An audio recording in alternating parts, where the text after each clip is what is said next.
22기 영어하야 하브루타 상한 캠프 사관생 초등학교 6학년 황주환입니다. 라마도 원고를 발표하겠습니다. 오늘 본문은 고린도전서 5장 1절에서 8절입니다. 저는 이 말씀을 가지고 세상 속에서 순결함을 지키는 법이라는 제목으로 여러분과 말씀을 나누겠습니다. 현재 우리가 살고 있는 세상은 많이 타락했다고들 하지요. 범죄가 과거 10년과 비교해도 훨씬 많이 일어날 뿐만 아니라 성적 범죄도 빈번히 일어나고 있습니다. 오늘 본문의 고린도 교회도 같은 상황입니다. 바울이 개척해 아볼로를 담임 목사로 하고 있는 고린도 교회 안에서는 음행이라는 성적 범죄가 일어납니다. 바울은 고린도 교회에 보내는 이 편지로 고린도 교회 성도들의 음행을 강력히 비판하고 교회의 순결함을 지켜야 함을 명령하고 있습니다. 고린도는 그리스 아테네의 영향을 받아 우상과 신전, 제물을 드리는 문화 등이 전달되었고 또 항구 도시이다 보니 그리스의 신들뿐만 아니라 여러 가지 나라의 신들도 접하게 되는 악한 배경이 있었습니다. 그러다 보니 고린도 교회도 그런 영향을 받아 교회 안에서 성도가 죄를 저지르게 되는 상황이 일어났죠. 우리가 살고 있는 시대도 고린도 교회가 있었던 시대와 별반 다르지 않습니다. 그렇다면 우리는 성적 범죄뿐만 아니라 여러 가지 범죄가 일어나고 있는 현재에서 어떻게 순전함을 지켜야 할까요? 또 어떻게 세상의 것들과 섞이지 않고 악한 것들을 피할 수 있을까요? 먼저 오늘 본문 1절을 보도록 하겠습니다. 심지어 여러분 가운데 음행이 있다는 소문이 들립니다. 그리고 2절에 오히려 여러분은 슬퍼하며 마음 아파하며 그런 짓을 행한 사람을 내쫓아야 하지 않겠습니까? 라고 말합니다. 바울은 음행이라는 큰 죄가 교회 안에서 일어났다는 것에 크게 분노하며 1절에서 이러한 음행은 이방 사람들에게도 없는 일입니다. 라고 강력히 비판하고 있습니다. 고린도 교회는 이런 음행의 죄가 일어났음에도 불구하고 이 사람을 출교시키지 않았을 뿐만 아니라 아무 제재도 가하지 않았습니다. 바울은 이런 고린도 교회를 자만하다라고 표현합니다. 자만하다, 즉 교만하다는 것은 자신을 높인다는 뜻과 함께 하나님을 업신여기고 자신의 뜻대로 하는 것을 교만하다고 하지요.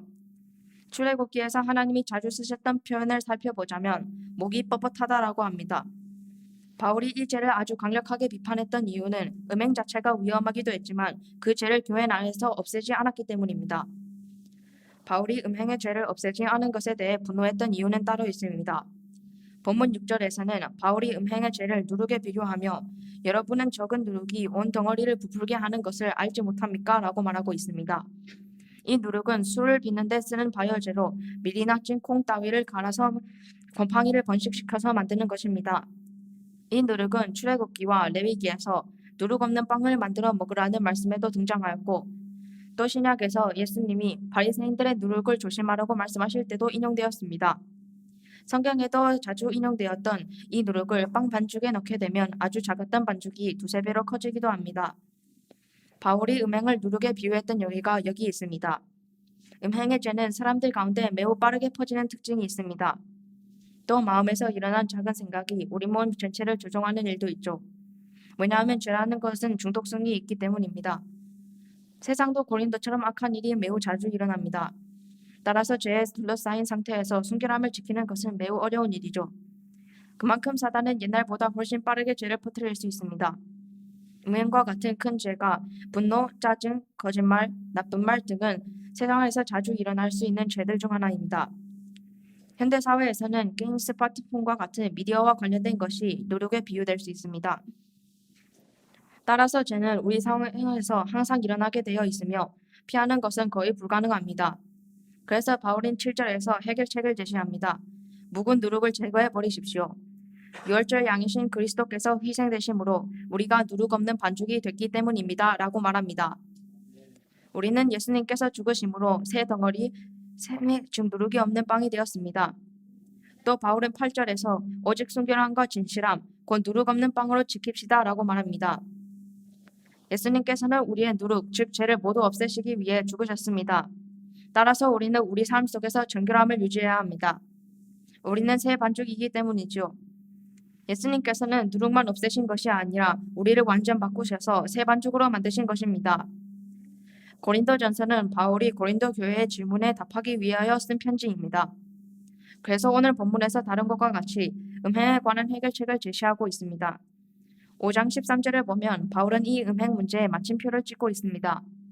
그 악한 사람을 당장 여러분 가운데서 내쫓으십시오 라고 말입니다.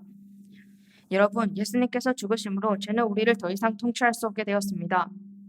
요한복음 13장을 보면 예수님께서 베드로의 발을 씻겨주시는 장면이 나옵니다. 이때 예수님이 하신 말씀은 이미 목욕한 사람은 온몸이 깨끗하기 때문에 발밖에는 씻을 필요가 없다라고 하셨습니다. 새 덩어리가 된 우리는 매일 정결하게 되는 과정, 즉 누룩을 제거하고 요한복음 13장에서 쓴 표현으로는 발을 씻는 것을 계속해야 합니다. 우리는 바울이 13절에서 명령한 것과 같이 악한 죄를 우리 가운데서 버려버려야 합니다. 그리고 날마다 그 순결함을 유지하려고 노력해야 하죠. 예수님께서 우리를 순결하게 해주신 것을 시작으로 우리는 항상 순전한 누룩이 되어야 합니다. 나쁜 말 대신 긍정적이고 좋은 말을 쓰는 것처럼 말이죠. 그리고 우리는 올바른 판단력과 기준을 가지고 있어야 합니다. 고린도 교회가 음행한 자를 쫓아내지 못한 이유가 분별력과 판단력이 없었기 때문입니다. 따라서 우리는 세상의 것들이 우리를 유혹할 때 그것을 막아낼 수 있고 걸러낼 수 있는 능력이 필요합니다. 여러분, 지금까지 우리는 바울이 고린도 교회를 책망하며 고문한 것을 보고 우리는 어떻게 해야 하는지 보았습니다. 바울은 항상 누룩을 제거하며 순전함을 지켜야 하는 것을 명령하고 있습니다. 우리는 예수님으로 인해 순전한 덩어리가 되어 누룩 없는 부풀림 없는 빵이 되었습니다. 이제는 우리 삶 속에서 순결함을 지키고 지은 죄들을 즉각 회개해야 합니다. 그리고 죄를 분별할 수 있고 또 막을 수 있는 병기인 말씀을 붙들고 나아가야 합니다. 바울은 로마서 6장에서 순전한 반죽, 즉 우리의 깨끗한 몸에 대해 다룹니다. 로마서 6장 7절에 이는 죽은 사람은 이미 죄에서 벗어났기 때문입니다. 라고 말하고 12절에서는 그러므로 여러분의 죽을 몸에서 죄가 왕노릇하지 못하게 해 몸의 정욕에 순종하지 말고 라고 하므로 음행과 같은 죄를 저지르지 말 것을 명합니다. 또 13절에서는 죽은 자 가운데서 다시 살아난 자처럼 여기라고 하였습니다. 따라서 우리는 죽었다 다시 살아난 누룩 없는 자들로서 새 생명 가운데서 살 수 있습니다. 우리를 위해 죽으신 예수님께 영광을 돌리며 매일 정결하고 순전한 삶을 살아가면 좋겠습니다. 하나님께서는 에스겔서 36장 25절과 히브리서 10장 22절에서 그 뜻을 나타내고 계십니다. 내가 너희 위에 깨끗한 물을 뿌릴 것이니 너희는 깨끗해질 것이다. 그리고 우리가 죄악된 양심으로부터 마음을 깨끗이 씻고 맑은 물로 몸을 씻었으므로 확신의 참 믿음과 참된 믿음으로 하나님께 나아갑시다.